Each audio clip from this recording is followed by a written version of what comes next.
What's going on, everybody? It is your boy Chris, man. We are here at the Work Hard, Play Harder podcast. It is Thursday, November 7th, first Thursday of November. My name is Chris Drummond. I am a freelance sports reporter based out of Minnesota here. I'm also in sales and also proprietor of this podcast, Work Hard, Play Harder, where I bring individuals on to talk about their why and get to know them outside their occupation. I got a special guest that's going to be coming on with me today. Her name is Monica Guy. She has over 15 plus years of experience being a reporter in the New York City area. She's now working for Odyssey Incorporated, working out of the radio stations of WCBS 880 and 1010 Wins in the New York City area. So we're going to talk to her about her why of getting into journalism, being a reporter, an anchor, and we're also going to talk to her and get to know her a little bit outside of her occupation. So, without any further ado, I introduce you the lovely, the talented, and the beautiful Monica Guy.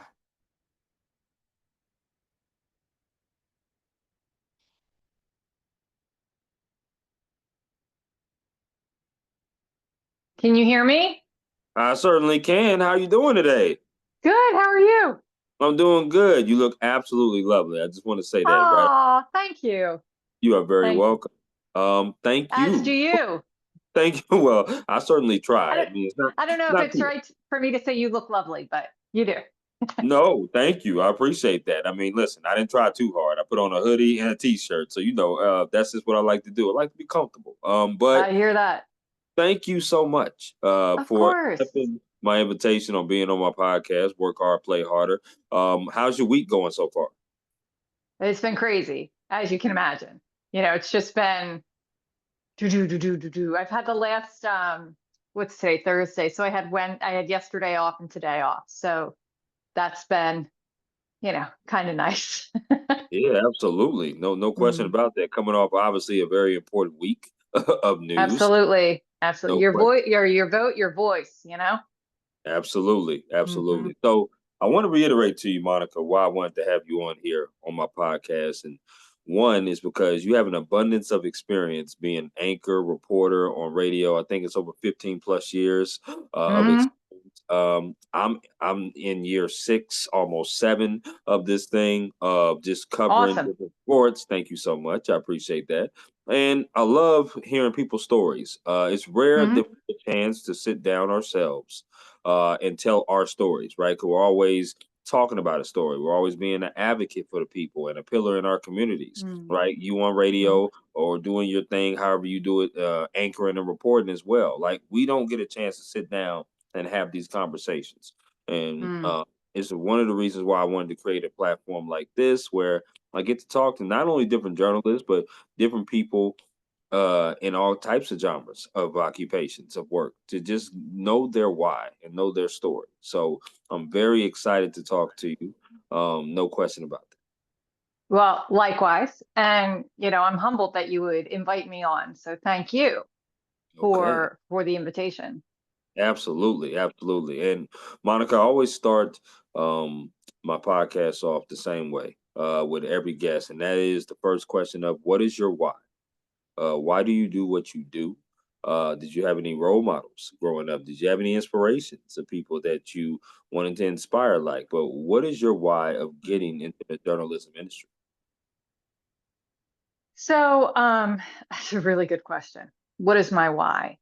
Um, and it's going to sound like such a cliche, and it's going to sound, it's just, I don't know that it's going to land well and seem authentic, but it is the truth. I've, my parents taught me right from wrong. And I can remember, I'm not going to tell you how old I am, but I was a kid and there was a famine in Ethiopia. And my dad worked all over the world. He was a government contractor and things like that. And he had come back from working in Ethiopia as the famine was setting in. And it was before it was big news anywhere else around the world. And I remember my parents sitting at the kitchen table. My mother was saying, oh, I'd love to go to Africa. It's such a beautiful country. And my dad said, if we go and we take the children, one of us will not come home. And it was because at the time, the regime in Ethiopia was so corrupt. They were Right. keeping all of the grain stores for themselves, and people were dying. And then, you know, we had USA for Africa and Live Aid and things like that. And a lot of really good things came about it. But it struck me as a kid, like a little kid, I was young. It struck me that nobody was talking about this. And Right. all I knew was that, you know, I wanted to send groceries to Ethiopia. And so then I remember when it became a thing and Live Aid was on and all of that was happening. And I grew up near Philadelphia. So, like, it was in my backyard and it became huge global news. And so I knew that it taught me that there were important stories in the world that no one was telling, Right. or people were speaking their truth, but no one was listening.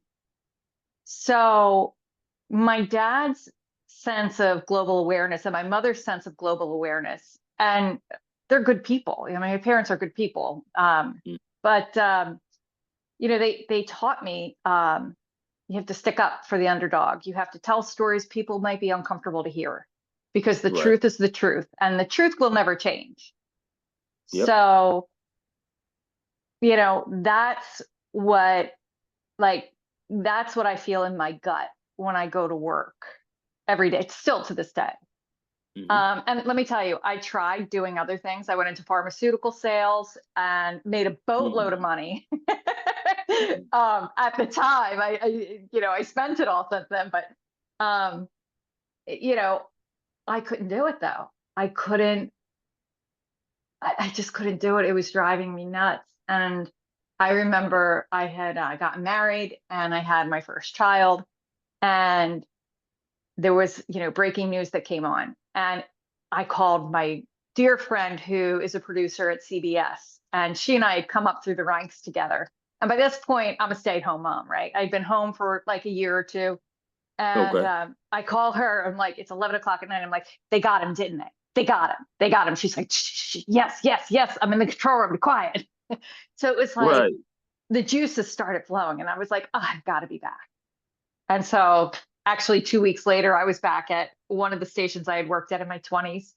And I said, I want to come home. And they accepted me with open arms, and that was it. I love So it. that's the I do. why. Like, I love I wish that I could do something else and it. be satisfied, but I can't. I can't. And it's a big frustration. It's a blessing and a curse, you know? You know, Hmm. you Absolutely. know. Yeah. It's like you just, Absolutely. yeah, yeah. And I mean, even thinking about it, I'm like, ooh, It's like goosebumps almost, right? I mean, listen, our calling you is feel our the fire. You feel it. You feel it. And I Hmm. knew I wanted to be a math teacher to start off, to be honest with you. I want to have an impact in kids' lives. And I thought that Yeah. that would be a way to do it. I was like, okay, you know, I like math.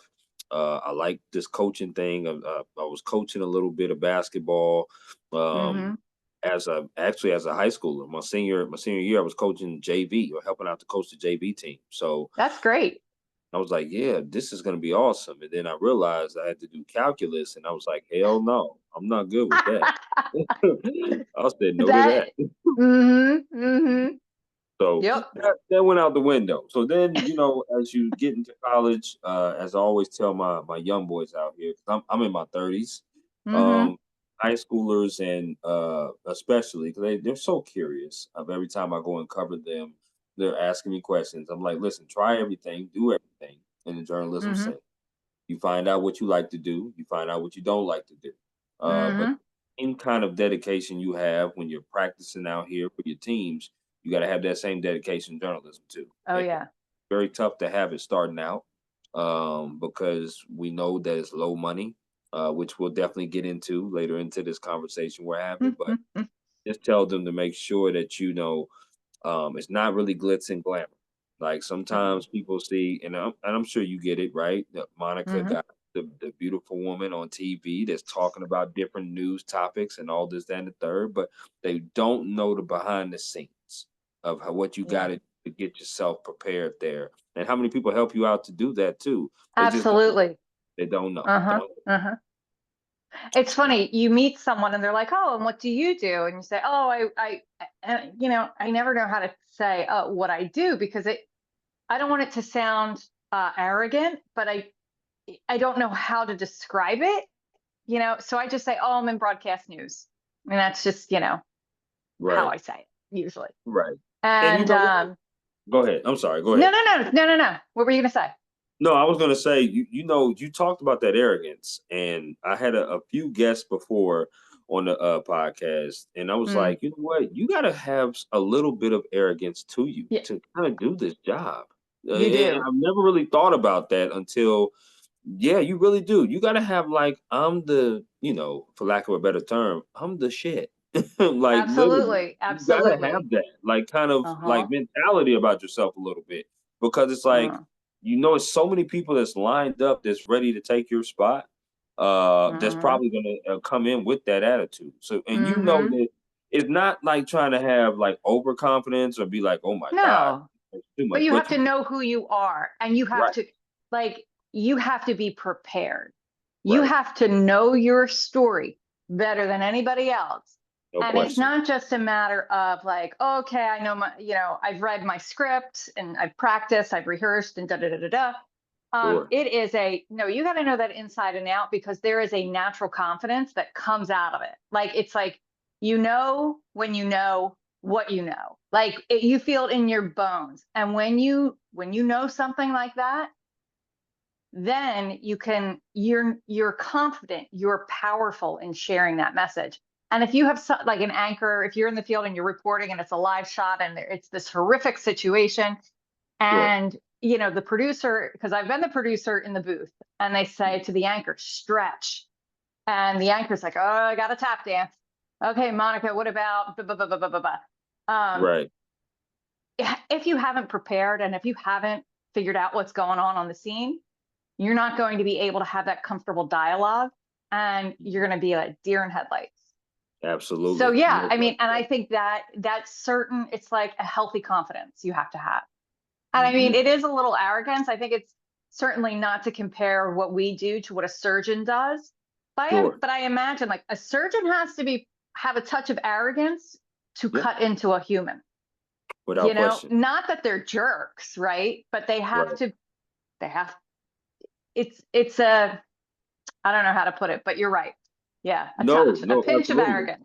Absolutely. Yes. Yeah, Yeah, you better be arrogant if you're a surgeon, because if you're operating on me, I want you to make sure that you know what the hell you're doing, because I want to be right, able to wake up from whatever anesthesia that you've given me. So yeah, right, absolutely. right. Question about Yeah, that. yeah. Let's Like I talk don't about care how nice you are to me. You can be the biggest jerk in mhm, this whole place. You mhm. just do a good job. Absolutely. No Yeah, question. I'm with you on that, Monica. yeah. You went to Seton Hall Yep. University, so you're a Pirate alum, but you Hmm. also went to Mississippi State University, which we I both did. know has one of the best meteorology programs in the country. Talk about going to those two particular universities, and also if there were any other places that could have persuaded you from going to those 2. Um, well, I went to Seton Hall Mhm. because they had a speech and debate team. And I was on the debate team in high school. Okay. And I know, wait, hold on to your hat. I got a scholarship for speech and debate. That's like getting a scholarship for being a basket weaver. Like, who knew that Wow. there were scholarships for this, right? I'm So, mind blown. I am mind blown. Wow. so let Okay. me just tell you this. Get ready, here it comes. So I got a scholarship to go to Mhm. Seton Hall. So that made it Okay. really attractive. And I was on the Brownson speech and debate team, and it Mhm. was fantastic. Our team was number one in the country, and I was ranked third for persuasive speaking and like fifth for informative speaking. I forget. I mean, it's so long ago, but I often joke like, oh yeah, I was that nerd. And in fact, our record we had a better record than the basketball team. So it's like, okay, Wow. Hey, yeah, okay, I'm with you on okay. that. That's awesome. So what made you want to go to Mississippi State to get your meteorology degree? So I went through, so I was working, and I always liked weather. My mother grew up in a farming family, Mhm. And so like I still hear her telling me, your grandfather didn't have irrigation and he was a tomato farmer for Campbell Soup. Okay. So, you know, this is going back a long time ago. My grandfather was older when he had my mother, and I was older. I was the last of the kids for my mom. So Got um, you. Okay. my grandfather was born in the 1800s, actually. So, Wow. Okay. it was a big deal. And so the weather, like we always looked at the weather. And I can remember, my grandmother saying things, oh, a mackerel sky means this. And, red sky at night, sailor's delight, red sky at morning, sailor take warning, like those kinds of things. Yeah, absolutely. So, I've just always found it fascinating. And my first on air job, uh, the station where I interned my summer between junior and senior years, the meteorologist had a family emergency in Ohio. And she Mm. must have been really, really, really desperate, like really desperate, no one else to cover for her. But I got a call. It's fall semester senior year, and they're like, Monica, Robin has to go back to Ohio, family emergency, yada, yada. Do you Okay. think you could fill in and do weather for her? And I was like, well, sure, I can. I had no idea what I was supposed to do. I was like, Right. Right. alrighty then. So Mhm. I skipped a bunch of classes and I ended up being her fill-in. Okay. And so I I wasn't forecasting. I was looking up the weather, putting the numbers in the 5 day, So you were cloud learning on here the fly for real. That's what you were for doing. real. Yep. Okay. Okay. Yep. Oh. So I always Mm. had this like weather thing in the background, and Mhm. I thought, how can I expand my skill set? And I knew Mississippi State University has broadcast meteorology, and it's a really intense 3 year program. And I, I was not ready for it in terms of the intensity of it. I thought, cakewalk. It's hard. And you were talking about that calculus. I had to figure out how to do calculus. Oh boy. And God bless you, your heart. listen, you do this, you're in this job partially because you can't do math, right? Right. I can't do math either. So Mm. Mm. I had to figure it out, and it was not easy. I actually did not get my certification. I didn't finish all 3 years. Okay. Just being honest. We had some health issues in our immediate family. So Yeah. that kind of, I had to take care of my family.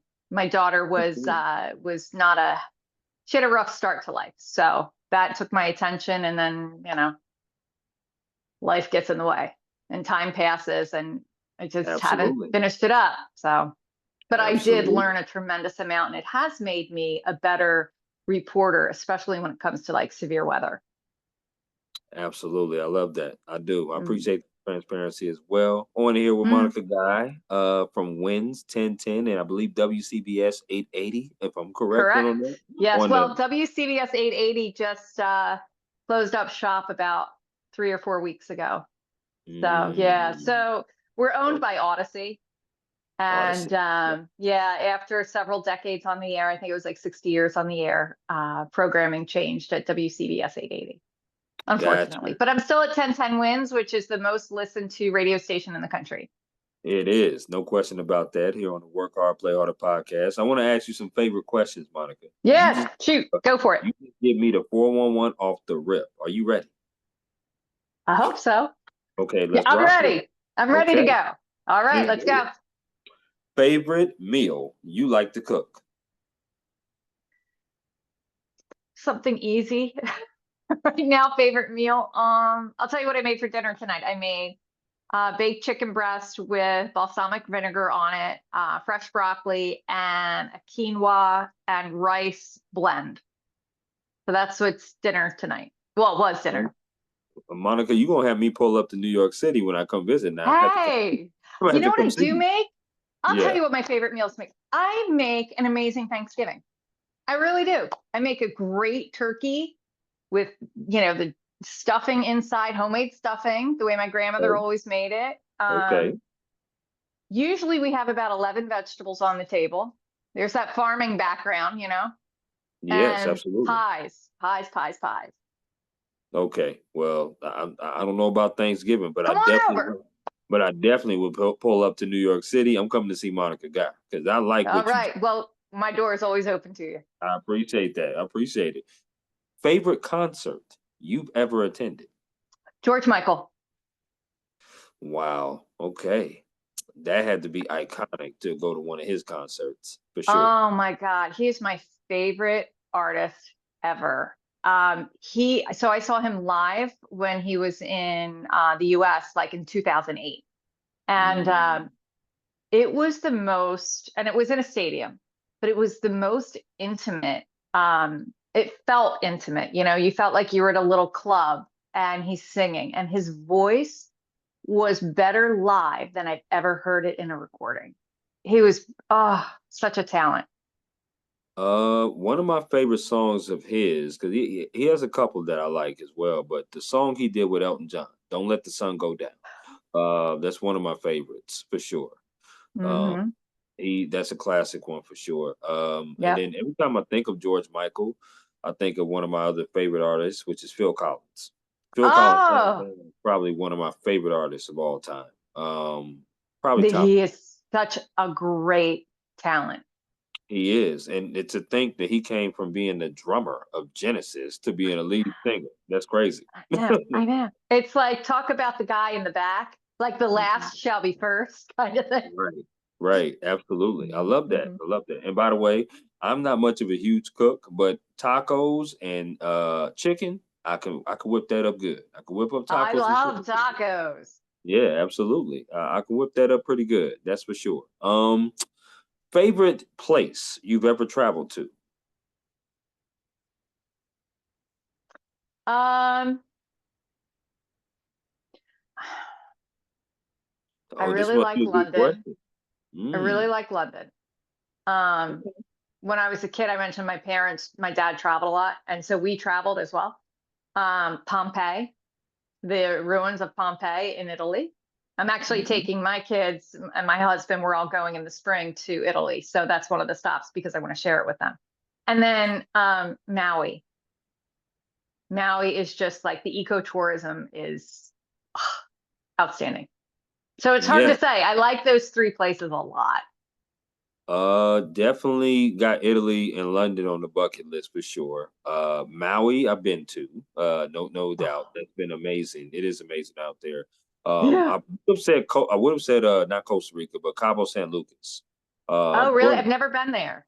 Oh, it's beautiful. If you like a good scenery, water, Mexican food, I culture, love Mexican food. Yeah, you're gonna love that. really. I'm changing my answer though because I recently just went on a cruise. Um, Okay. Where'd you go? so I went to Cozumel, Mexico. Oh, Uh, yeah. yeah, it was great. It was amazing. Saw the Mayan Tulums there. I did the excursion with the Tulums. Went to Jamaica, which is now Oh, my favorite place. That was amazing. Cayman Islands, where I swung with some stingrays and some dolphins, which was amazing oh too. my. And then the last place was Ocean Cay, Bahamas. To the Bahamas. So Oh, how yeah. was that? So I've never been to the Bahamas or a lot of the places you mentioned. Oh, the Ocean Bay, Bahamas was great. I was in the water. We had a cabana. My dad ended up setting it up, which was great. Nice. Was like, this is amazing. Go ahead and set that up. We was had food, the Bahama type of food. They brought it to us. That was a really chill spot. The Cayman Islands though was my favorite because the stingrays. There was so many stingrays in that water, and we were just swimming and having a good time, and everybody was singing and dancing, and we was all in the water. The water was so clear and blue. Wow. Never seen anything like it. And I just Oh, got my passport this particular year, earlier this year. So, yeah. this was something that my dad was like, "Hey, son, I'm setting this up. I'm talking to a travel agent. Get your damn passport." I said, "Cool. I'm with you. I'm with you. I'm with you. I got you, Yeah. Dad." So he Yeah. set it up and it was great. And I'm already actually thinking about doing another cruise from 2025. And my two places that I'm going to be porting from is either actually New York, because Okay. they have a port there. Awesome. We're gonna get some food. Absolutely, right. And then Hmm. Tampa's the other place that you port from. So Yeah, you yeah. can port from either one of those places. I really would like to go to Honduras, Belize, and San Juan, Puerto Rico. So that's Wow. definitely on the agenda for 25. I got some things lined up as far as work, and then doing some expo stuff because I want to be Hmm. able to go to the expo. So I'm actually traveling quite a bit for my plans for 25 Yeah, yeah. question. So So how is that all going to work with your scheduling? I'm just going to so get some for water. me, no, you're good. No, for me, I do freelance now. Now I'm a person that did work full time at a publication in Minnesota here because that's where I'm based out at. And I did that for 2 years, and I also started in Atlanta where I was also kind of a freelancer as well. I was working with different publications covering different sports like that. So for me, I Hmm. pick up assignments. The reason why I went freelance, and just to be total transparent with you, is because I felt that the company that I was working for didn't have my best interests at heart. Mm. And I've been there. Yeah. sometimes you do have that, and the reason why I say that is because I was covering section championships. I learned how to take photos here. I learned how to do page design here. I learned how to edit photos. I learned how to get Mm. action photos. I didn't know what an action photo was because in Atlanta, all I did was write, and then we had Mm. photographers. So I learned how to do the layout game in the publication, and learned how to be a reporter, learned how to season my questions and ask the right Hmm. questions, do stuff like that. But it That's got to a huge. point, yeah, right. But it got to a point, Mm. Monica, where it was like I got called into the office one day, and As we all do. we all do, right? So Yeah. I got called into the office, and Hmm. I was like, okay, what's going on, guys? And they said, have a seat. And they said, we love the work that you're doing. I said, that's great. That's awesome. Great. He was like, well, we can't give you a raise though, because we still think you're below average. So when I heard I've that, been there too. I was a little shocked when I heard that because Yeah. I was like, okay, you just said this, but you're saying this. So my next question out of my mind, Monica, is what can I do to improve if I'm Of below average? course. Yeah, what Yeah. can I do to improve? Because yeah, you said that the That's shock so is over. important you mentioned that. Yeah. Hmm. Absolutely. So when I did that, they said we don't have the resources here to help you. And then they proceeded to say things like, well, we don't want you getting the big head because now the community, you know, again, I'll be transparent with you. I was the only African American male ever hired at this particular publication. So they had never hired anybody African American or ethnic. Um, Where were they based? well, right now, Were well, they like in Alaska? I mean, yeah, right. You but would I mean, think so. there's Native American peoples there. So, Right. So they never wanted to could hire anybody or they never hired anybody, I should say, ethnic background. So I was the first one. that's terrible. And I'm like, okay, that's cool. I mean, listen, I'm gonna vibe with anybody. I don't care what color Of you are. course. You are. I'm gonna Yeah, vibe with no. anybody. I'm Likewise. gonna watch out to the job. Hmm. However, when you start saying things like "don't get the big head" or uh, "don't get somebody to get too confident" or "you're below average," "you're not very good," and those things kept happening at a alarming rate. And my Hmm. thing was the public is saying something different though. Like the subscribers are picking up. Like we're getting more subscribers to our paper. We're getting more people asking me questions about doing stories. We're getting people that's reaching out to me doing different things. So when you Mm. have that going on and that going on, Monica, some ain't adding up.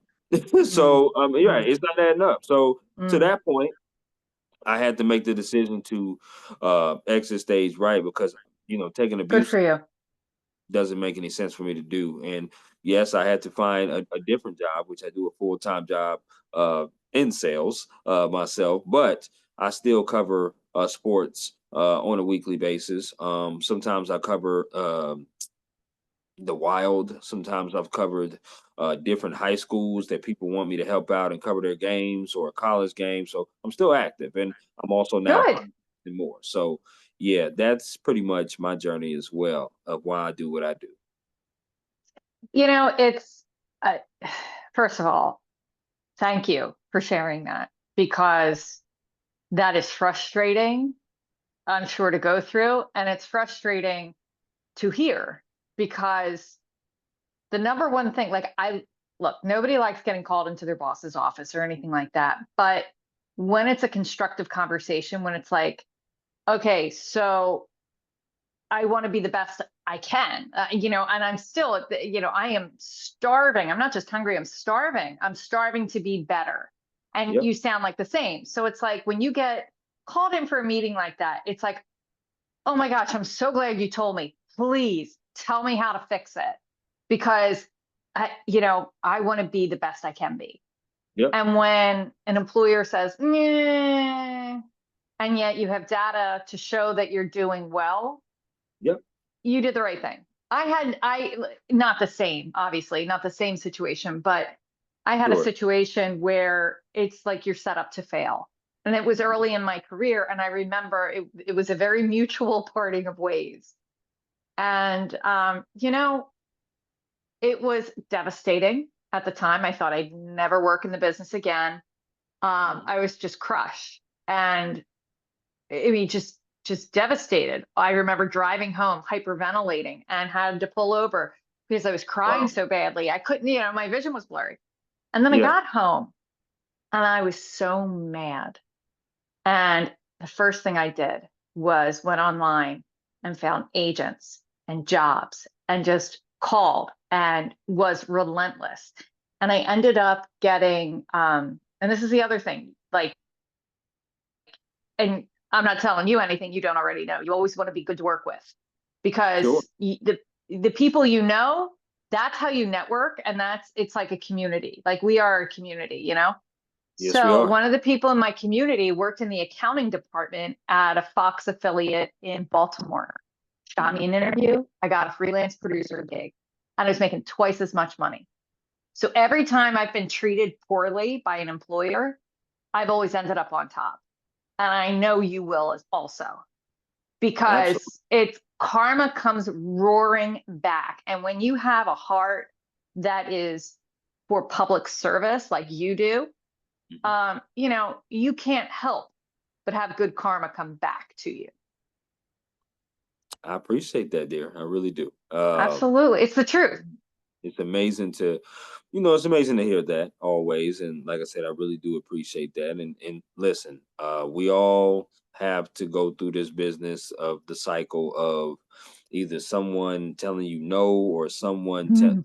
kind of demeaning you, or and Mhm. it's tough, and that's why again Mhm. I have these tough conversations with the younger people out here. Is that don't let nobody tell you what your worth is. Because No. people will tell you. They'll tell you. They'll Oh, try to yes, tell they you will. something And they'll do that to keep you under their thumb. without To, question. you know, because they Without can question. control you and they don't want you deviating. If you're in a box, they have you in a box and you are working well in that box, they'll tell Yep. you you're not working well because they don't want you to go and desire to be in another box because then they've got to fill your box. Yep. They do. I love Yeah. that. Yeah. Now, Monica, I'm a sports person. Okay, so I'm gonna ask you a Okay, go easy on me. I'm gonna ask you a sports favorite question. Okay, what is your Okay. favorite sport that you like to watch on TV, and favorite sport you like to attend in person? I love to watch swimming. Love to watch swimming. Okay. And tennis tennis. I love to watch tennis in person. Love Okay. it. Okay. Now, I did see a photo on your Instagram where it looked like you was at the U.S. Open. I was. Okay. So I definitely have that on the bucket list for sure. Oh, it's so great. It's so great. I, Um, I I recommend doing the night game. Get tickets for the night game. okay. If you have your favorite credit card, figure out like Chase and American Express had special lounges where you go and they're free. You just present your credit card and you Yeah, get whatever swag they have and you can go in and hang out in their lounge and it's fun. I got you on that. That's what's up. I believe Yeah, me. yeah, yeah, yeah. So and The- it's the- like and then you're there for the night game so it's not as crowded. So even if you have really crappy seats, you get your cocktail and your there's one that they make in particular and I I Oh, overserved myself. oh, I like that. I like to hear that. I'm sure the mister likes to hear that too. So that's awesome. I love that. I Yeah, love yeah. What are they called? The name is on the tip of my honey deuce. That's what it's called. it. And Okay. it is like they sneak up on you. So I was with another group of women, you know, all the same space in our careers, and we went at night. We got, yeah, we got good tickets, but not great tickets. But then like the lower area, nobody's there. So you just work yourself down almost to the I know what court. you're talking about. Absolutely. I've done Yeah, that a few yeah. times. No one bothers you. Right. No, that's awesome. That's awesome. I love to hear that. I definitely am planning on going to the US Open next year. That's kind of when I'm trying to do my cruise because I'm thinking about if I'm going to port from New York, then I want to do it around that June time. 'Cause I believe it's around June, July is when they do the US Open. I may be a little wrong, but I think it's the summer. More towards the late summer in August, Yeah, yeah. That's what I'm usually. thinking. It's the summertime. I figured that. It is. It is. Yeah. Okay, got you. And I definitely am coming up there for my birthday, New York City for sure. I'm spending a weekend up there. The When's your Lakers, birthday? February 2nd. So the Lakers are going to be in town February 1st, and playing the Knicks. So All right. yeah, I'm definitely going to be up there. And of course, when I'm up there, I definitely will hit you up for sure. No You doubt. better. Absolutely. Last of the favorites, favorite restaurant to eat at. And I want to preface this question because first I want to ask you this. Since you're kind Sure. of a New Yorker, you said you grew up close to Philadelphia. You New Yeah. Jersey or New York? I'm in Jersey, but I Okay, work in New York. Yeah. but you work in New York. Okay. Yeah. Yeah. Have you ever had the street meat? People keep talking about this Yes. street meat. Is it It's good? fantastic. Okay. Okay. Yeah. We call them grease trucks. Grease trucks. Okay, so all right, let me give you a story real quick before I have you Yeah. answer the Okay. rest. Give Okay, it to me. so first time I've ever been to New York City was on the Megabus. Are you familiar with the Megabus? I know the megabus. Okay, so that was the first time I ever went there. I was actually coming from Atlanta. I had to go to New York City and then go to Rochester because my dad lives in Hmm. upstate New York. That's where he lives. So I went there and I got lost. And the bus, instead of taking it to New York, I ended up getting at Secaucus, New Jersey. Okay. So I was, I I know wasn't Secaucus. super right. I wasn't super far away, but then No. managed to get my way to New York City. And this guy, it was like 2, 3 something in the morning, and I'm walking with my bag, and this guy is on the block saying, "Hey, do you want some street meat?" And I'm like, "Brother, I don't know what the hell you talking about with some street It or sounds like a some rat, but or right, something really right, bad. right." You don't Like, want to be a hold part on. of. Yeah, I'm good. I'm good. I'm good, bro. I don't want no street or meat. I don't know what you're talking about. And he was like, no, no, man, it's good stuff. It's good stuff. Oh, you get some street meat. I was like, sir, I don't want no damn street meat. Okay. I don't even know what that is. I don't know. I don't see no skillets over there. I don't see no eyes. I don't know how Oh you wait, so call it. there were no vendors around? No, there was just a little cart, little itty bitty Yeah, cart. low cart. Yeah, yeah. Yeah. So at this point, I look back over there and I'm like, okay, he has like Gatorades and Sprites over there and drinks. I'm like, all right, man, let me get like a Gatorade and a Sprite, and I'm gone, but no street meat. But you telling me it's good? Yeah. I mean, yeah, Okay. I mean, I don't know about the specific one that you came across, but the health department inspects them and it's like really fresh. They make amazing, like you can get really good falafel. You can get anything really. You get Okay. anything. Like you Now, can get egg and cheese sandwich on a roll in the morning. They do everything. And they okay. usually sell like fresh fruit as well, like cut up fresh fruit. They're really good. Okay. And Okay. it's like it's a great way. You get a lot for your money. And, considering what it is, you know, it's not bad. The pricing isn't bad at all. Okay. Next time I'm down there, which will probably be February, late January, I'm gonna try some. Hmm. I was at 34th and Ooh, 11th and 12th. You have said, you, "Ooh, well, first of all, I don't know if you can hear this. My dog is running around upstairs. I don't know if you can hear it. So I apologize. that's But okay." have you ever had a knish? A what? Okay, okay. So it's like a Jewish food. It's a Jewish Okay. dish, like Yiddish. So what it is, it's like mashed potatoes in Mm, a like a not breaded, but it is like a almost like a pita. You know what a okay. pita is, right? But it's Yeah. all in there, right? So it's not a pastry or anything like that, but it's really good. And they're square. You can buy them in Costco. You can buy them in the grocery store. Um, Okay. and they have them there. So we would go night clubbing um, in New York, especially when we were in college. But as an adult, I did as well. And that there's nothing better than coming out of the club at 4 o'clock in the morning and getting a Yeah. hot knish because it is so good. I mean, think about it. Just eating like mashed potatoes, like piping Mm. hot, and it's a cold night, and you're like, oh, this is so good. That's what's up. I like that. So See, you we got had to try a Waffle House. knish. We Yeah. had Waffle House in Atlanta, Georgia, where I went to school at. So, when we go downtown to Atlanta, go clubbing a little bit or go to the bars, as you know, people get a You little got bit to hungry. eat. You got to eat a little something, Yeah. something. So Waffle House was that. We had IHOP as well. So yeah, that's where I would go and do my thing for sure. Yeah. Um, Yeah. so what is your favorite restaurant to eat in New York, or in Jersey or New York, either one? Um, hmm, that's a really good question. Gosh, you're killing me. There's Mm. a place. Oh, well, I like Peter Luger's Steakhouse in Brooklyn. I didn't know why I didn't think about that. Hey, now you talking now. I like that. Hmm. Okay, I'm a There's huge something carnivore. about that. What's that? I said I'm a huge carnivore. Well, it's so like they take either their Peter Luger credit card or cash. No other credit cards. Forget it. And the waiters are very cold. Like they're like, I remember that we had this gentleman who's Russian and his name was Ivan the last time we went. And he's like, my name is Ivan. I am your waiter.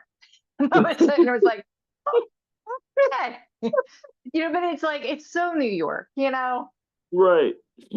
That's just the so way it is. funny. I love Yeah. it. I love it. That's awesome. Okay. Yeah. Yeah. Yeah. Let's talk about your day to day and what Okay. you do. Now obviously as you've been an anchor reporter and I obviously work Hmm. for Odyssey now doing your thing. We know as reporters our day is not a conventional day. It's not an 8 to 4, 9 to No. 5 swipe out, right? We get Mm-mm. all kinds of news, all kind of breaking news. I can just imagine how election day was for all those news reporters out reporting at the polls and different things of that nature. Uh-huh. Um, Hmm. Talk to me about how you prepare for your day, how you get ready for the day. When do you start? When do you leave? Hmm. Do you ever put down your phone from doing social media or everything? Like, tell me how a Hmm. typical day is in Monica God's life. So, well, tomorrow I'm working dayside. So I'll go in at like 10 or 11. I have to Hmm. double check my, oh, sorry. Hope you can still hear me. I can. All right. Put that puppy back in there.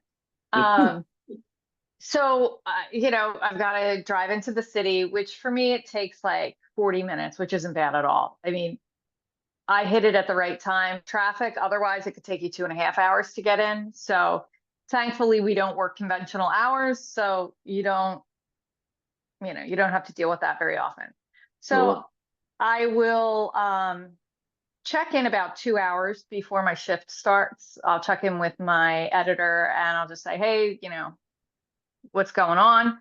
Now, keep in mind, prior to that, I've already scoured all of the news outlets that I keep an eye on to see what I've seen. And then I reach out to my contacts with the NYPD or FDNY or the mayor's office, especially, and then different community folks that they just know stuff.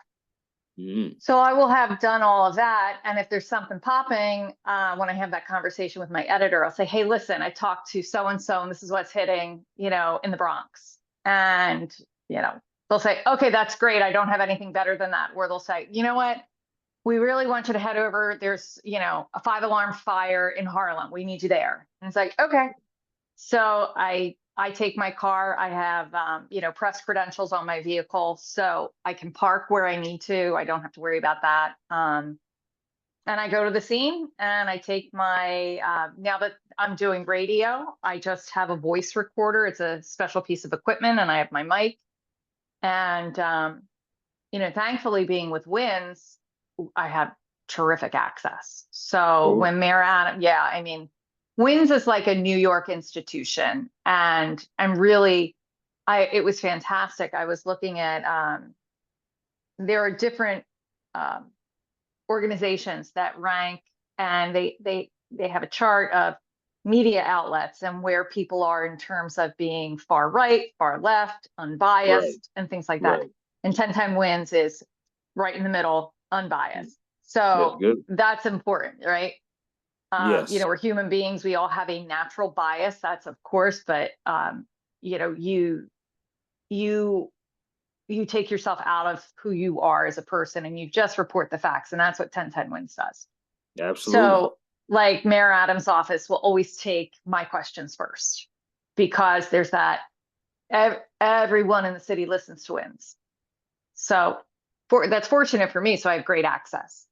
And you get what you need. You talk to people on the street, people who've been rescued out of the burning building or, people who are displaced and, you hear their stories and, some of them are really difficult stories. Cool. And I go back to my car. I import my audio onto my, Adobe Audition, and I'm writing a script, and I'm, editing the bites I want, and I'm finding out if my editor, if I'm live in any of the shows, like when are my hits coming up? And so in the process, you have to write first because if they want you Absolutely. live, you got to get on the air. And then Right. if you're doing what's called a wrap, it's, you're wrapping everything up in a nice little package and you're putting it, in Dropbox and sending it off to the office or something like that. But it's like boom, boom, boom, boom, boom. So it goes back to that confidence. You've got to know the lay of the land. And that's something that only happens once you're in a market, you over time learn your people, learn your neighborhoods, learn your community. So, but that's how it Absolutely. goes. And I'll probably have two different stories tomorrow. Mhm. Um, and always, always, always, I'll start out on one story and then I have to pivot to something else before I've even finished that story. And they're like, okay, we got something bigger, breaking news that you need to go to. And so Absolutely. you That have makes to sense. kind of have your head on a swivel and be flexible. And you can't complain. And you have to like, I would never think of complaining because it's the nature of the beast. Right. If this is like, if you can't What we handle do. that, you need to go do something else.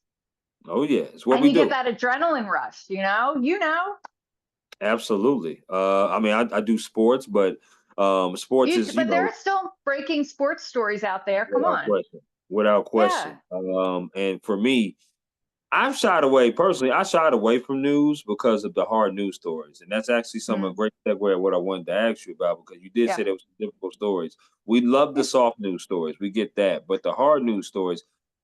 How hard was it for you to kind of separate yourself from hard news stories when you first started out being a reporter, Oh, anchor? Bringing that it home was, with you. yeah. Of course I did. Yeah, it was awful. I Mhm. didn't know how to protect myself. And, like you have to put on a thick skin. And that's a thick skin that you get, I think, just in life as we all get older and have life experience, but Sure. it's similar in news. You just get that thick skin really fast. You really do. I used to cry all the time. I Mhm. mean, whether it was my boss, wasn't like I was being unfairly criticized. And so I would go home and cry because I Right. wanted this job. I wanted this life for myself so much. And I was so afraid that, like, oh my God, I'm going to mess it all up. So there was that. But then there was also the hard news. And I'm not going to lie, sometimes it still gets me. There was uh, a horrible story I covered. It was a murder trial. Mhm. And 2020 did a special on it. Dateline did a special on it. The young woman who was murdered, her name was Sarah Stern. And she was a girl actually from the county in which I live. and where it took place and where her body was dumped. I drive over that bridge a couple times a week. Right. So, it was a horrific story, and the guy who killed her, she knew him her whole life. They went to the prom together like 6 months before, and he did it Wow. for money. He did it for money. And the creepiest thing was he had an identical twin that Oh, wow. was sitting in the gallery. So anyway, so I covered that story for like 6 weeks, Mhm. and I sat in front of Sarah's father every day, Yeah. and he was such a nice man. And I remember there was one day of the testimony that was so disgusting. I was getting home late for work, and like my husband had already made dinner and fed the kids, and I said, "Now I'll just pick something up." So I went to like a local restaurant by my house, and I ordered a burger, and I was going to take it to go, and I did. But I sat at the bar there and had a glass of red wine, and I was just like, I feel absolutely disgusting. Right. I feel absolutely disgusting. Um, because the testimony was just so bad. Right. And I don't think I'll forget that. Um, but you have to look at it in the other way also. You have to look at it in terms, and I think this is probably a little bit of how police officers and prosecutors and district attorneys have to approach things. Like, yes, they're seeing the autopsy pictures. There was no body in this case, so I didn't see any autopsy pictures, but I have. But they're like meeting with the family in the rawest moments. I come Sure. into play, when they're ready to talk. But it's like when you can be a voice for a victim and to tell people, I'll never stop talking about Sarah Stern and sharing her story, because she was a young woman who was killed horribly. And she had a whole life ahead of her. She was a very talented artist. She was a beautiful girl and a loving daughter. And Wow. people need to know her name. Sure. And Absolutely. so I hate what happened to her. I hate what those guys did to her. But damn it, I will tell her story. And it is an honor to know her family and to be able to share that story because I have a platform to do it. So it's a long answer to your question. How do you kind of protect yourself? Hmm. You have to remember, and I'm getting goosebumps. You have to remember why you do this job, because that's what's going to keep you from going nuts. Yeah. Absolutely. So And that's really in a nutshell. I appreciate that. And I do Yeah. appreciate you sharing that. I really do. Wow. I did not even know about that particular story, but Yeah. Look it up. um, And the guy who killed her was Liam McAtasney. wow. And Preston, oh, I Mm-mm-mm. forget what Preston's name was. Yeah, Sarah Stern. Hmm. Yes. Oh, condolences to the family for sure. Oh yeah, for sure. Great segue though to this next question, which has to do with work life balance and mental health, What's right? that? Which it is, right? You just can't make this stuff up. I had it lined up. Work life balance and mental health. You know, Monica, in our industry, we have a lot of colleagues that sometimes step away from this because of those two different things, right? Hmm. Yeah, yeah, Sometimes mental health gets affected. Sometimes they can't find a work life balance. We yeah, talked about early on about the glitz and glamour, but yeah. um, I want to know, how do you keep your mental health strong? Going through the different cases and also your work life balance, right? You're a Hmm. friend, you're a wife, you're a mom, and you're Hmm. working crazy type of hours, covering all different kind of stories. How do you keep your mental health strong and your work life balance? You seem like a wonderful woman to be around. I certainly would Ah, want to be a friend of you, and I'm sure many people say that about you. So, how do you do that? listen, don't let people know that I paid you to say those nice things. Come on now. Um, no, I mean, work-life I like that. balance. I don't think anybody has work-life balance. And if they do, they're full of it. Okay. Um, you're always spread too thin. And, when I was younger and single, it wasn't such a big deal. My best Yeah. friends, we were all in the business. Hmm. I'm not gonna lie, we would go out drinking every night after work. I love it. I love it. Hell We work yeah. night side, so we'd go to the Hmm. bar and, we got done work at 11 o'clock at night. So we'd go to the bar and close the place. And then, you go home and you sleep until noon and you get up and go to work and it's fine. But one of the reasons why I took a step back and went into pharmaceutical sales was I wanted a personal life Sure. outside. I had a hard time maintaining like a romantic relationship because my What? partner You? would. Yeah, well, I Oh, mean, think about it. When you're not available to go out, who wants to date you? I'll tell you, I'll be patient. I'll tell you that right now. I'll be patient. Again, But people go are ahead, going to but go catch ahead. on to the fact that I'm paying you. Come on now. That's okay. That's okay. That's all right. I'm just saying. I'm just saying. I'm sorry. I didn't mean to interrupt. Go Well, ahead. that's sweet of you. Hmm. Hmm. But it was hard. And so I was like, you know what? I'd been in a crappy relationship and I was like, I want to I want to get married and have a life. Wanted to have children. I knew I wanted to be a mom. Yep. And I didn't want to do it by myself. I wanted a partner, partner in crime.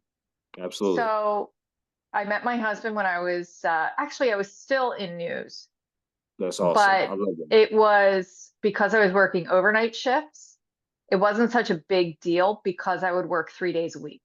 So Okay. because it was a 12-hour. So it was a beast of a shift, but I had four Mm. days and and I was young. And so I could deal with it. Hmm. And he dealt with it. And then when we got serious, I was like, I'm burned out. I, I need a Okay. break. To Okay. speaking to your burnout, I wasn't making any money. And, you know, I I had a car that was 12 years old. I couldn't go on any vacations. I couldn't do anything. My car didn't have a working gas gauge or air conditioning. Oh my goodness. Okay. So like imagine I always had to like gauge like every 200 miles I had to fill up because I didn't know, where Right. where the danger zone was. So like every Right. 200, 250 miles. And it was like, I want a car that's nice. I have my education. I'm Yeah. knocking on the door at 30. Yeah. Come on. So, that's when I went into pharmaceutical sales. And I was like, I just want an easy job. I Right. need, I need a break. I need to make some money and I Right. need to have a life. And so I did and got married and then got laid off and ended up having my son. And I was home for a couple years with him. And Awesome. then, the Bin Laden business happened in 2011. And I was like, I got to go back, got to go back. Ooh. And so that's what I did. And I'm not going to lie, it was hard on my marriage. It was Sure. hard. Sure. Um, you know, I was working like 2 to 11, back to that night side shift, which I liked because I could Those are spend the sports morning with hours. my son. Yeah. Yeah. Yeah. And I would come home and just go to bed and I was Right. fine. And I always had like dinner in the crock pot. I was trying to be this perfect Accommodate. wife Yeah. and perfect mother and Hmm. still pursue the career that set me on fire. Right. And, so I did, and it was tough. And there was a big adjustment. And a few years later, I had my daughter. And I was, after maternity leave, I went back to work. But when I went back to work, I said, damn it, I'm not killing myself over this anymore. Right. It's My gonna be some daughter different things. was, yeah, my daughter had been in the NICU. She was medically fragile as a youngster. And, Hmm. it was just, I couldn't do it. And so 2016, I was like, you know what? I'm going to freelance. And I had some clients and some networking friends, actually an intern of mine who I still stay in touch with. He put me in touch. He was freelancing and covering Ebola in Africa. And he was like, oh, the company I work with, they need people to cover blah, blah, blah, blah, blah. And I was like, dude, I'm Sure. in. Sure. And on a shoestring budget and a borrowed camera that he lent me.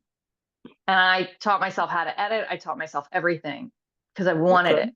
I Look wanted at it. you. All right. And I created some type of work-life balance. I love that. And then, I mean, there for a while I worked for Fox News Channel and I was a field producer and I traveled a bit for them.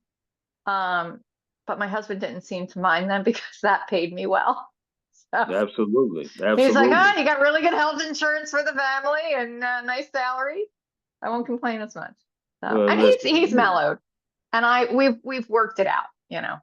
and I love that. I do. And again, thank you for your transparency because I really love hearing that stories like that because people, again, really don't understand the Mm-mm. behind the scenes of what goes on with working and sometimes in television. Like I said, there's an A side and a B side to this. The A side is what we do, what we love to do, right? Telling stories, being a pillar in our community, being a voice for the voiceless, all those sayings. And we love Mm-hmm. it. We Mm-hmm. love the stories. We Mm-hmm. love the chase. I love it all. Oh But yeah. people have to understand what the B side is. And for me personally, I tell them all the time, I'm away from family. I'm here doing my thing, grown man business. That's what I do. But I'm away from my moms, away from my dads. I don't get to see them on holidays. I don't get to see them on when Yeah. celebrations happen. I miss a lot of events. So we Mm-hmm. have to plan things out to really set it up where because taking breaks in news and taking breaks in stuff like that, it was tough. It was tough to do over the year. And that's why I went freelance. I was like, you know what? Let me work at a job. Yeah, I do it full time, work in sales, but I also substitute teach as well. Because I have my Flexibility. license.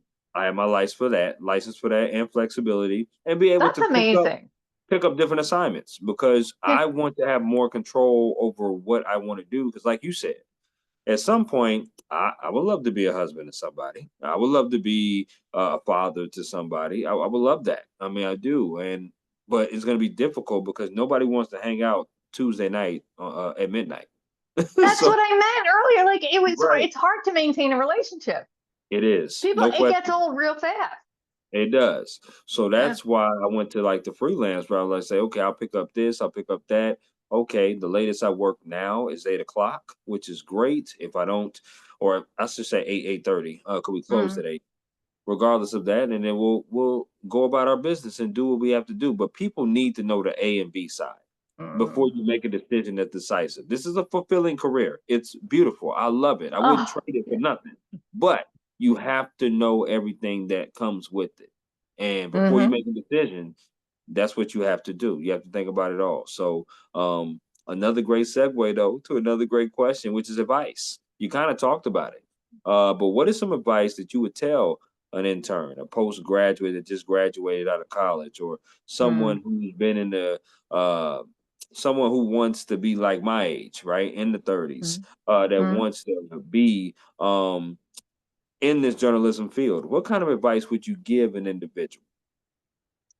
Um, if this is from the time you're an intern to the time you retire, be Uh, good to work with. Be good to work with. Because that will save your behind more than you'll ever know. Because people will have your back if you're good to work with. You'll get jobs if you're good to work with. Nobody wants to work with a jerk. So if anybody's going to get thrown under the bus, the jerk's going to get thrown under the bus. Without question. Yeah. Yeah. Yeah. Be honest. That's the other thing.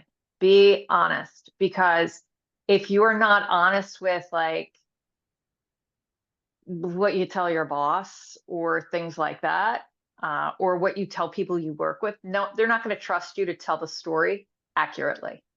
Right. You'll look, so be good to work with, be honest, be flexible, Yeah. because listen, you might have to move to the middle of nowhere, making minimum wage, Mhm. which I have done, I'm with a doing that college now. degree, No question. minimum wage. And I'm like, could you come up 50 cents an hour? Nope.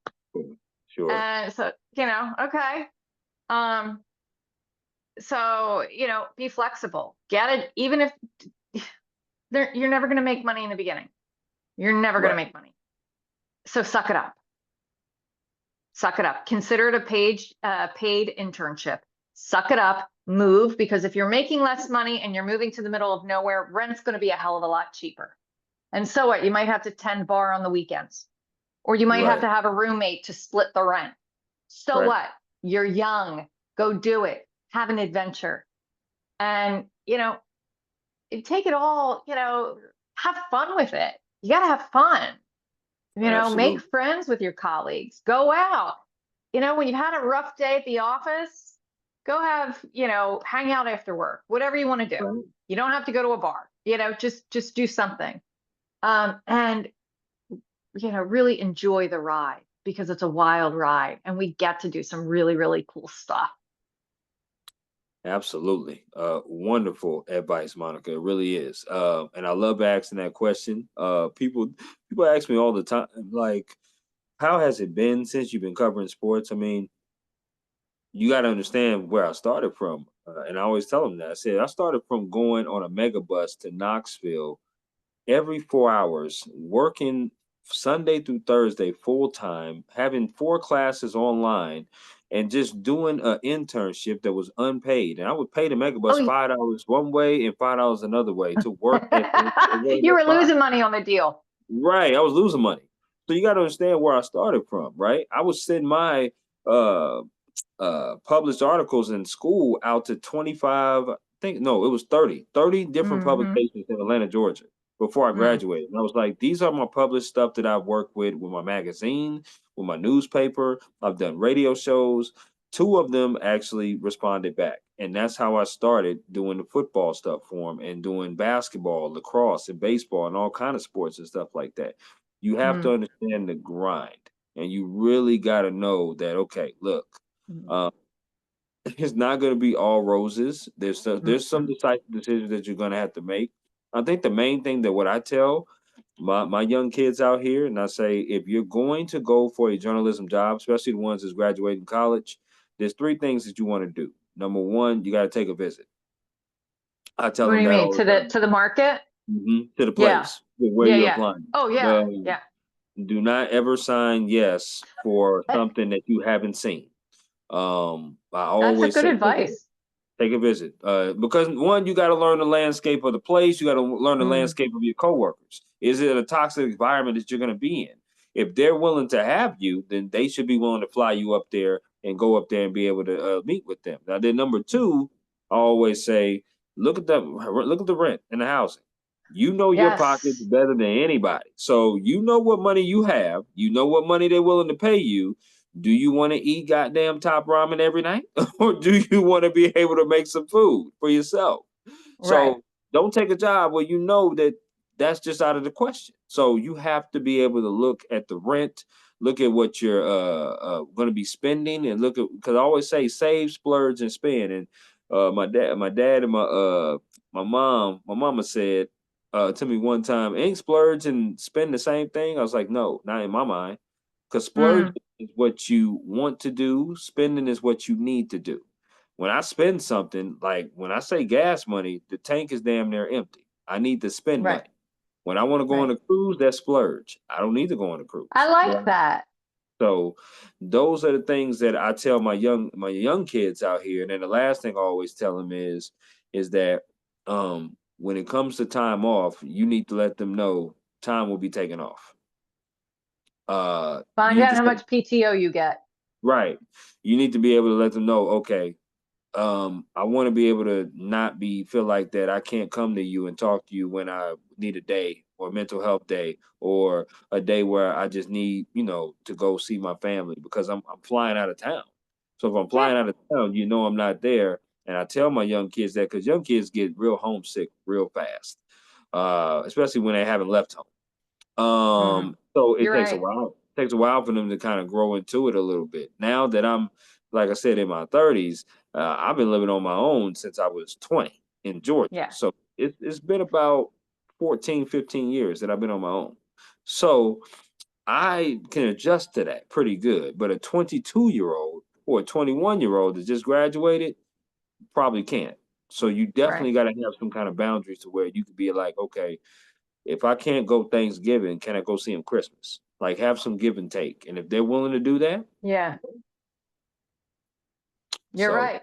That's absolutely. really But good advice thank you. because, and that's the one thing, that you mentioned that because you're going to have to work holidays and you got to suck it up. You do. But you also have to say to yourself, okay, what am I willing to compromise on? What Hmm. holidays do I have to be home? Like Right. maybe Thanksgiving is the big holiday for your family, Christmas, not so much. You Right. say, you talk to your boss and say, listen, Christmas, I can work, New Year's Eve, I can work, 4th of July, I can work, but it's really important that I have Thanksgiving off. I really have to get home for my family. That's the make or break holiday. And sometimes they might still tell you no, but usually you'll get the day. I mean, it's got to be a Um, really bizarre situation for you not to get the day. right, right. And you said that. I mean, you have other colleagues there. I mean, I'm sure it's probably a first come, first served thing. Everybody can't get Yeah. off all at the same time. But Yeah, you no. rotate and you're understanding and you rotate Yeah. and you have to, just abide by that and you should be fine, for sure. But I Yeah. really, really loved your advice right there. I really did. But it is now time to do our interactive game called This Oh, or sweet Jesus. What are we doing? Okay, How this are or we that. going to do this? So basically, what I'm gonna do is throw some things out at you, and you get to choose this or that. Monica, are you ready? I am ready. All right, here we go. So we've been vibing all conversation long. Okay, so this first one is important. Which Okay. restaurant are you choosing? Popeyes or KFC? Oh, I like Popeyes. That's my girl. Okay, you rocking with me now. I'm rocking with you, girl. Okay, All here we right. go. We're off on a good start. Here we go. Let's try to Okay. keep it going. Chicken wing flavors. Which one are you choosing? Barbecue or lemon pepper? Ooh, I do like lemon, or I do like barbecue, but lemon pepper might be nice. I don't know. But I do Okay. like barbecue best. Okay. So, do you like your wings wet or dry? What? Okay. Do you like your wings bone in or boneless? Either way, I don't care. That's what I'm talking about, girl. That is what Yeah. the hell I'm However, I can talking get about. them. I know that's right. Oh my Mm, goodness. Monica, mm, you are hitting the damn ball out the park right now. I love it. I love it. Baseball that's what I'm terminology. talking I love about. that. Okay, let's see if we can keep it going. These All next right. four have to do with music concerts that you Okay. rather attend. Okay, so here we Okay. go. First music concert. Which music concert would you rather go see? Would you rather go see Luke Combs or Morgan Wallen? Morgan. Ooh, okay, okay, I like that. Which concert would you rather go see? Brandy or Monica? R&B. Oh, Monica. Hello. Okay, okay, I'm I with you gotta on go that. with my girl, Monica. Come on Okay. now. Now hold on. Now, do you have a favorite Monica song? Well, it's an old one, and it's the two of them. The Boy's Mine. The Boy Is Mine. I Did you mean, hit a that's remix? going back old school, but I like it. It is. Did you hit a remix to that with Ariana Grande? No. Okay, so there's a remix of The Boy Is Mine with them two on it with Ariana Grande. You're gonna have to listen to it. Oh, yeah, hit up my Spotify. Absolutely. Yeah, absolutely, no doubt. Okay, this next one here. Which concert would you rather go see in person? Would you rather go see Boys the Men or New Edition? Well, see, it's got to be Boys to Men because it's Philly. Right. And I met them actually at Philadelphia International Airport Okay. long Oh, time ago. But yeah, I'd have to go to Boys to Men because, it's Philly. I feel you on that. Motown Philly Okay. back again. Come on. Right? For a little East Coast swing. I know it Come now. on. Come on. Okay, here we go. Last one of the music. Here we go. Okay. Which concert would you rather go see? Would you rather go see Lady A or Zach Brown Band? Lady I. You sure? Or well, actually, isn't she? I don't know. I think she's just Lady now. Well, is the band broken up? No, but it's because the cultural sensitivity. Even Oh, just Lady A, it indicates antebellum. So got you. she Got didn't you. want to be, Okay. and I kind of respect that. She didn't want to be like anywhere associated with anything like that. So there was a bit of an evolution. Or Zach I told Brown. you. Can I say both? I mean, you can, but which one is 51? Which one's 49%? Zach Brown. That's all right because I'm a huge Zach Brown fan. Chicken fried, cold beer on a Friday night. Okay, I'm with you on that. Totally, I'm no right doubt. there. Okay, I love it. Now, which sport would you rather play? Badminton or bowling? Ooh, badminton. Are you a terrible bowler? I don't know that I'm a terrible bowler, but I have this whole thing like I don't like wearing other people's shoes. And I'm not that enthusiastic to buy my own. Okay, okay. Like Listen, I just I can't get get it. over that. We all have our quirks, Monica. That's just I feel Because you. you know, yeah, they spray that stuff in there, but you know Right. someone is wearing really dirty socks. And Okay. that Well, sometimes that stuff gets absorbed and there's no spray that can. Oh, well, Monica, thank you for the visual. I appreciate that. I that's appreciate what it. I'm here for. Well, look, I'm in radio now. I have to tell a story visually so you can I, place yourself there. I feel that. I feel that. Well, There one you thing, go. if you do get that urge again, suppress it. I'm just saying. All right. I feel you though. I like that. Okay, here we go. Which sport would you rather watch on TV? Baseball or hockey? Hockey. Okay. All right. Are you Rangers or Islander? Neither. Neither. Are you Philadelphia Devils? Flyers. Philadelphia Oh, Flyers.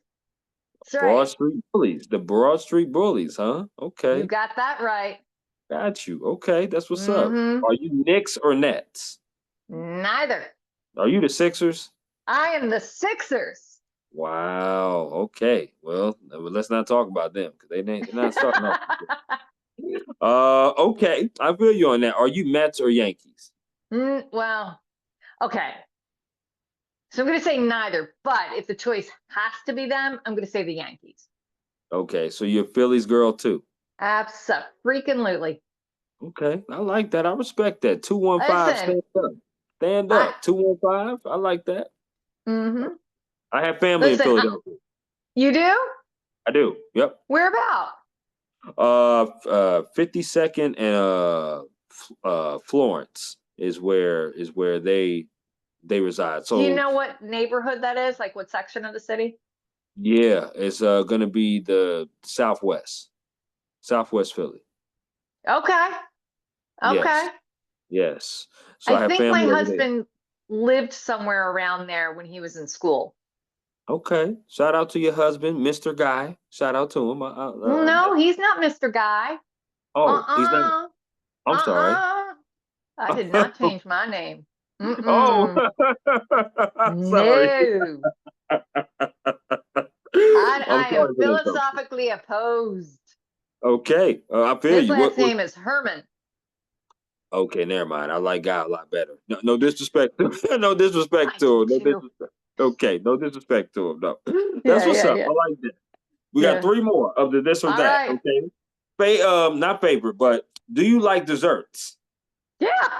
Okay, here we go. I'm gonna name four desserts for you. You All got to right. choose one of these. You'll never eat Okay. again. Okay. All right. All right, here we go. First one, To never eat again? never eat again. Ooh, okay. Here we go. First one is Okay. ice cream. The second one is candy. The third one is cookies. The last one is cake. Which one are you getting rid of that you'll never eat again? Probably candy. That's what I'm talking about. Girl, we in Yeah. sync. We are in sync right now. I'm trying to We're tell you. vibing. We are vibing. I like that. Okay. Listen, for me personally, I love red velvet cake. So I Mm. can't get rid of red velvet cake. I can't get rid of Mm. my chocolate chip cookies. And I'm a huge Cookies and Cream Briars fan, Mayfield fan.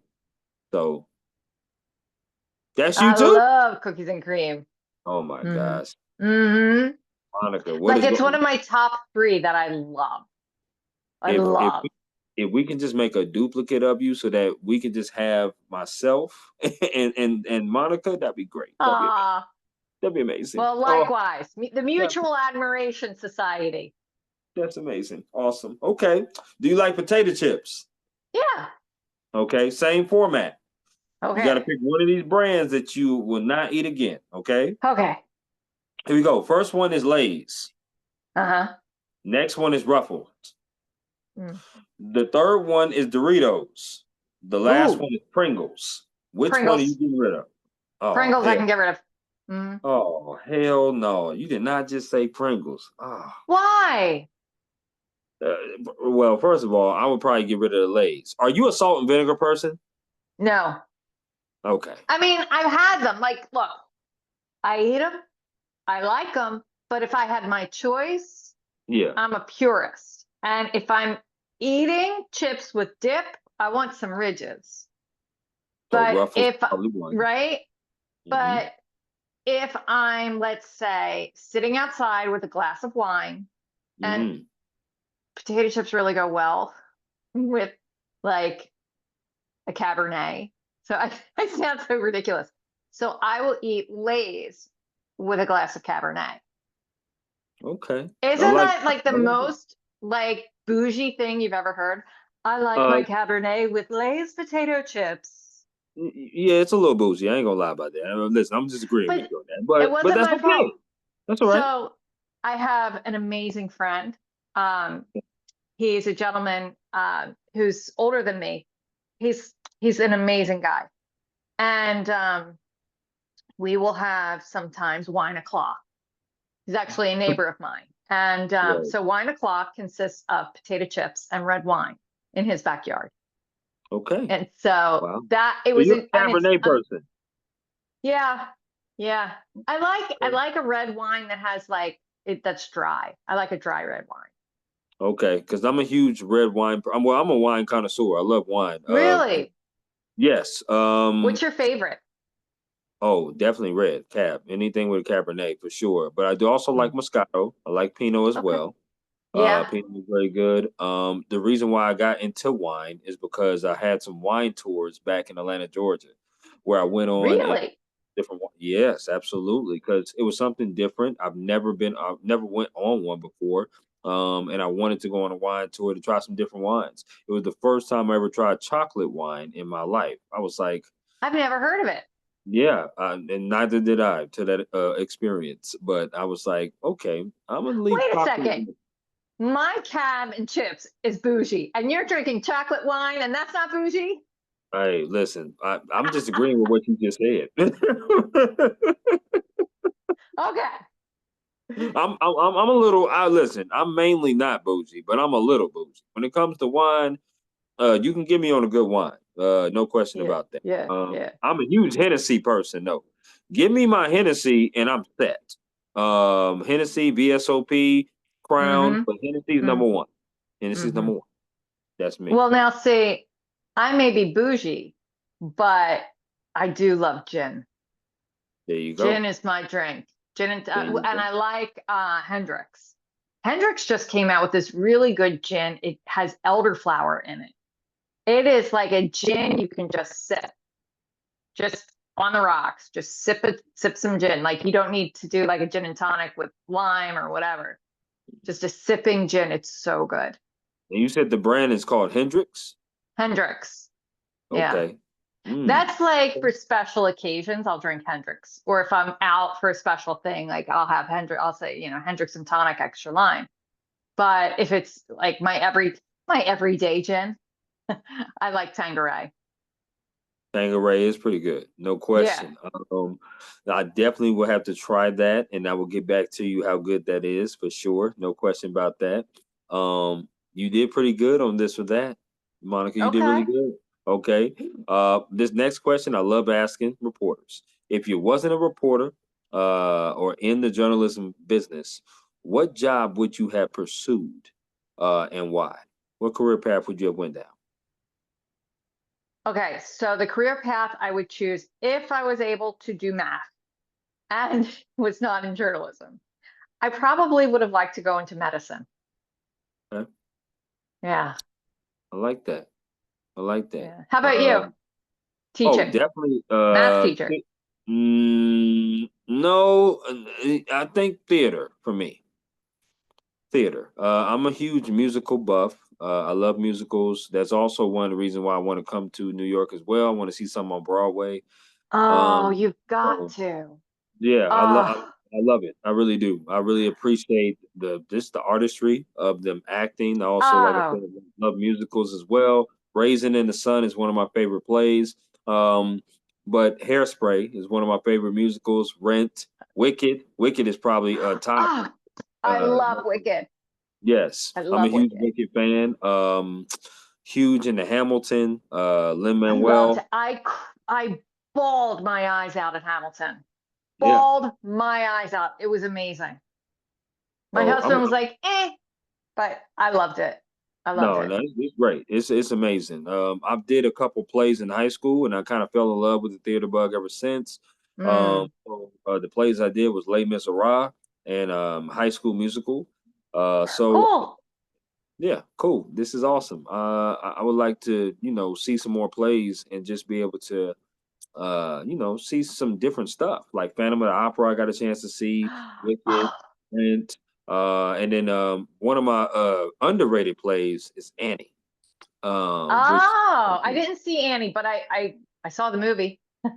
yes, and everybody knows Annie is just a classic. That's where pretty much one of my favorite songs came from, which is "Hard Knock Life," by Jay-Z.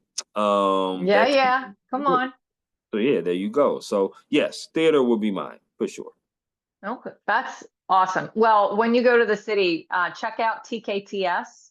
You can get Okay, discounted theater tickets for like the day of. okay, I like Yeah, that. and Thank like you so much. sometimes you can get orchestra for like 50% off. Well, I'm definitely going to be there for an entire weekend, so I'm definitely going to hit that up for sure. No question. Yeah, Okay, awesome. I like that. I like that. This next question has to do with advice you've been given. Now, what is some advice that you have been given that you hold on dearly to? Gosh, I've gotten so much good advice. Don't be late for work, being Yeah, a big one. yeah, Um, uh, just don't let it get to you. I guess the most important thing is you can't take it personally. okay, You can't take the rejection personally. You can't take someone's criticism of your work personally because it's business.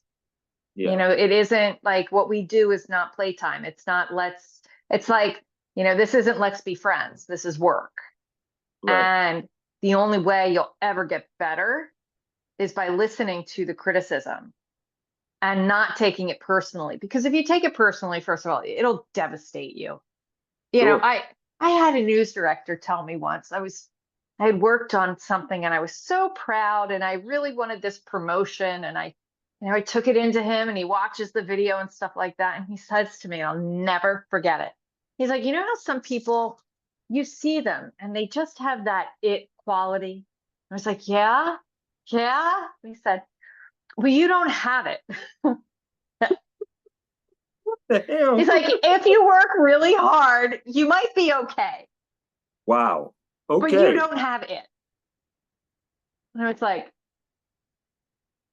well, then I'm just going to work really hard because people can have it and sit on it and not do anything.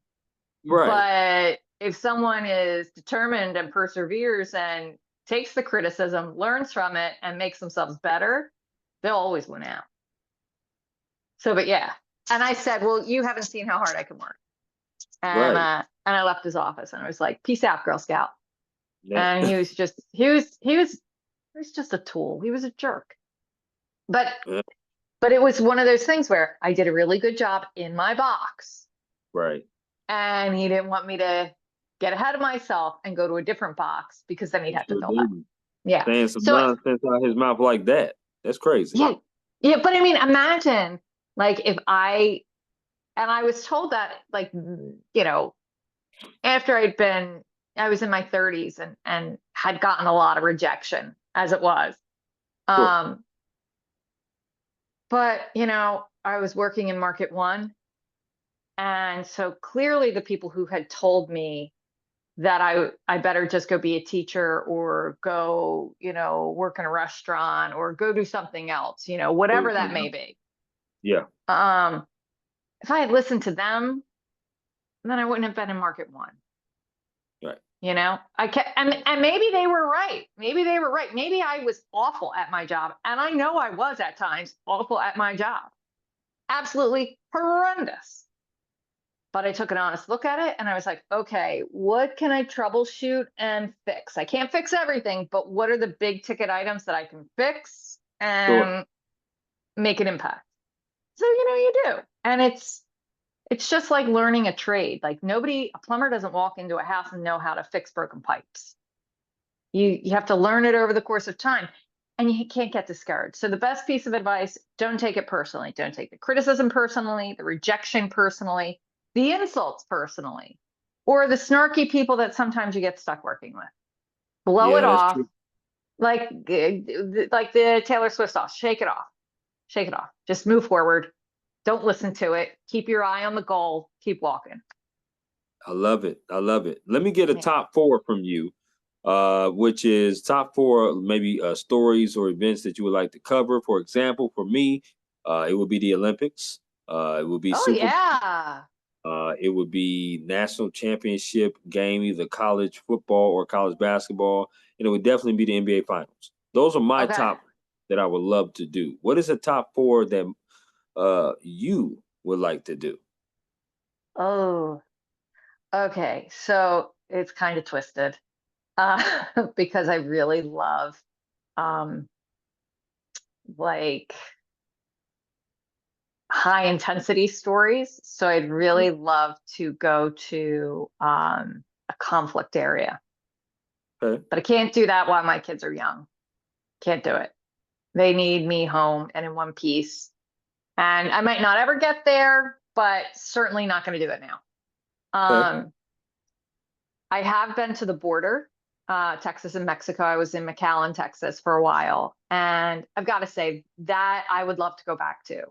That was Okay. a life-changing assignment I had. And it was, you really you have to say to yourself, like, if people are walking weeks and weeks and weeks, and they are walking weeks, and they're from Honduras, they're from Guatemala, and then of course you have people who are coming from countries that we're not so friendly with. They fly into Mexico and then they walk across the border. So that's a separate issue. But, um, I met some amazing people and heard some amazing stories. And that these people aren't walking all this way, putting themselves at risk and their children at risk if they have better options. And Sure. so telling their stories, I think, is a huge, big, big deal. Because migrants are so often vilified. So, Mm, Oprah says it's hard to hate up close. So if we can bridge that gap a little bit and sure. introduce people. Are there bad people coming through? Yeah, I saw them too. I was setting up a live shot at 4 o'clock in the morning, and my team were sitting, okay, let's do this. We have live hits in an hour.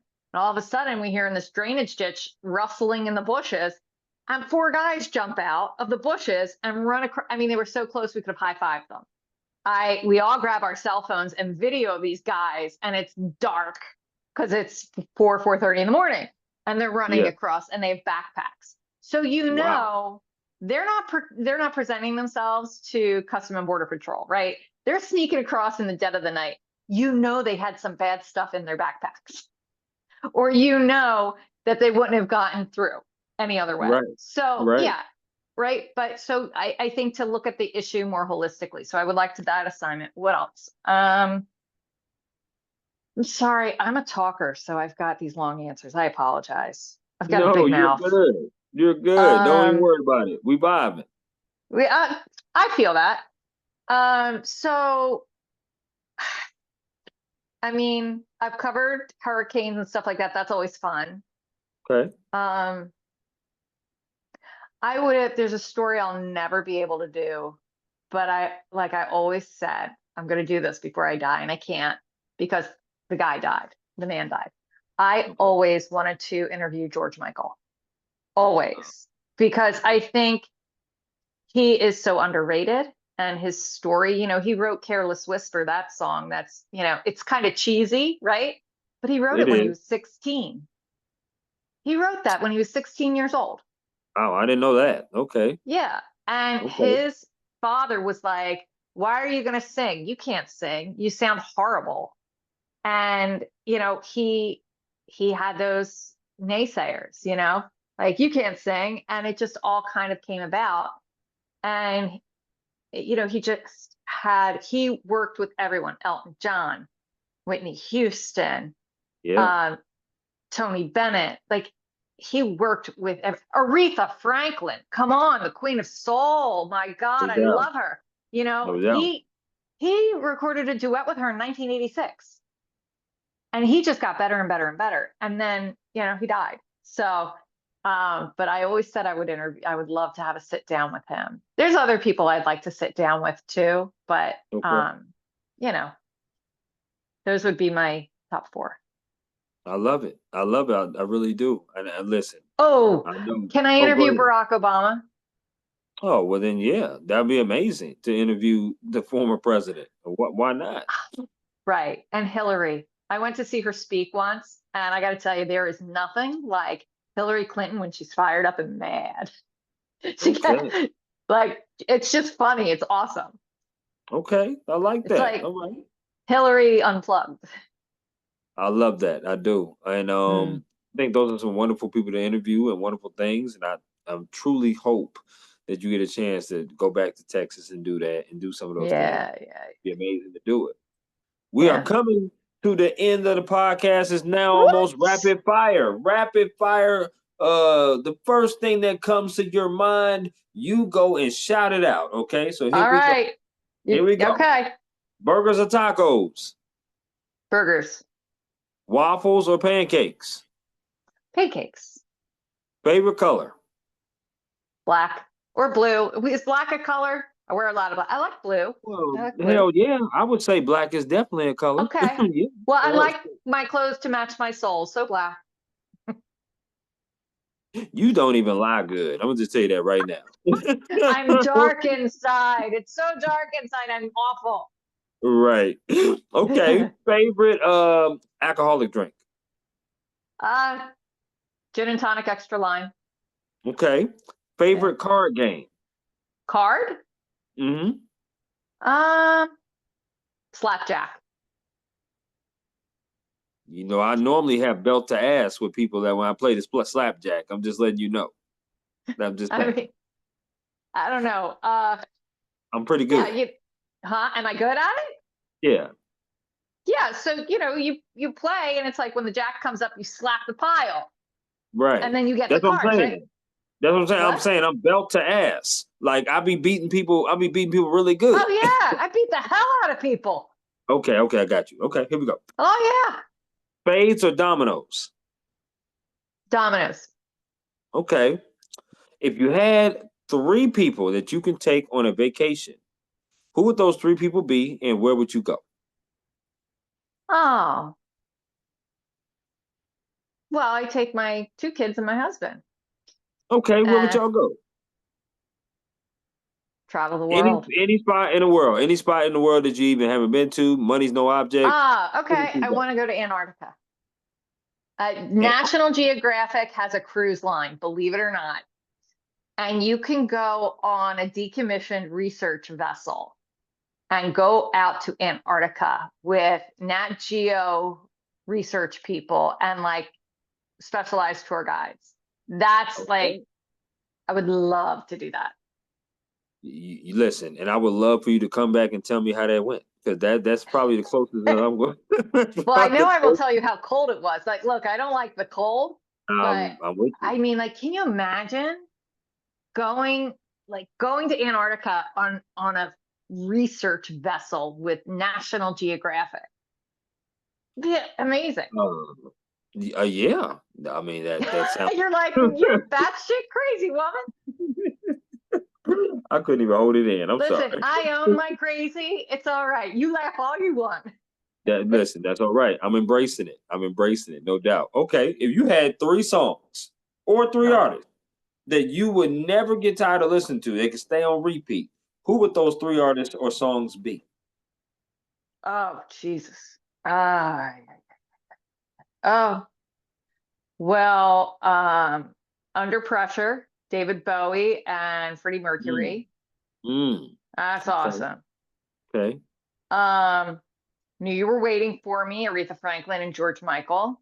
Oh yeah, beautiful Oh song. yeah, yeah, yeah, yeah. That was almost my wedding song. Oh. Well, what was your So, wedding song? oh, it's an old song. It's called Cheek to Cheek. It's from a Fred Astaire movie in like 1939 with Ginger Rogers. And it's Wow, like, heaven, I'm in heaven. that's cute. That's cute. I Yeah, like it was that. like really sweet. And it's like, it's, I think the most romantic, I would say that's probably one of my songs. It's the most romantic song in the world. I feel you on that. I think if I ever happen to do get married, I think my song would be "You Are," Charlie Wilson. I hope that How's it that's go?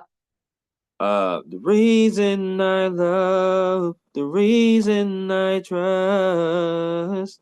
God sent me an angel. You are. So it's like that. Look at you with that voice. Well, I used to be honor choirs a long time ago. Mm. But yes, yeah, I do like to sing karaoke. By the way, I do like to do that. So I you like to know, sing. So I have a very loud singing voice.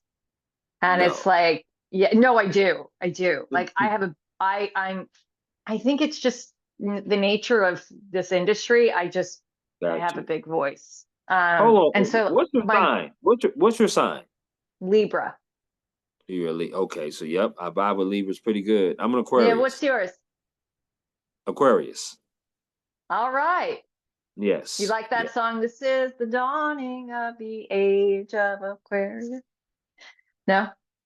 You I don't don't know know it. what. It's from the musical Hair. Oh. Okay. I haven't seen that one. Look it up. Oh. I You're like gonna that. love that song. And you're gonna like the musical. It's really good. Okay. You said. Did you say nair or hair? Hair. Hair. Just hair. Yeah, Okay. it No. came out in the 60s. It's like a Vietnam War era. They grow their hair. Their hair is their thing because when you get drafted, you get your Mhm. hair, you know. Got So, you. Okay. Favorite board game.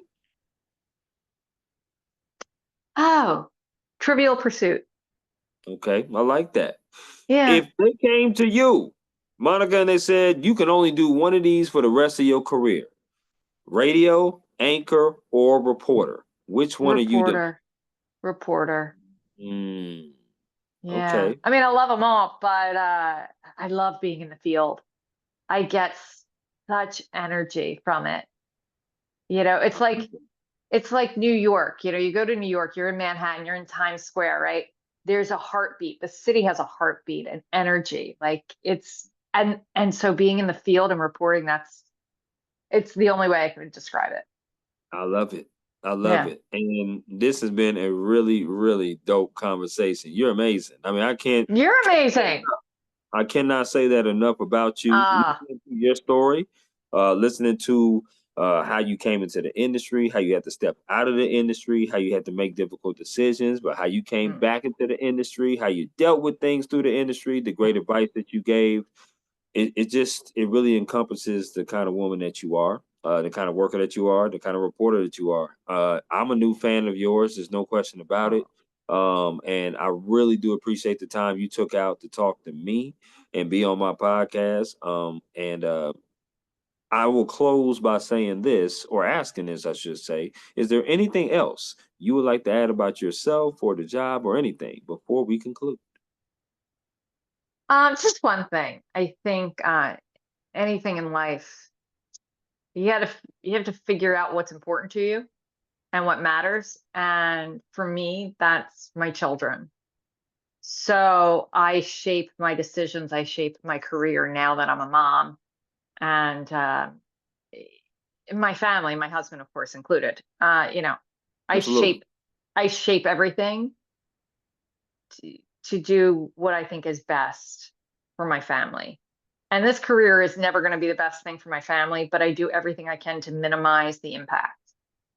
So that's my important thing that I need to figure out. So you got to figure out what's important to you and what you're willing to do to get where you want to be and to never compromise your integrity. Absolutely. Yeah. Well said, Monica. I really, once again, appreciate you coming on to Work Hard, Play Harder podcast. Thank you so much for having me. This has been so much fun. It's been really a lot of fun. You enjoy the rest of your Thursday evening, and you and I will definitely be in touch. All right. See you later. Bye.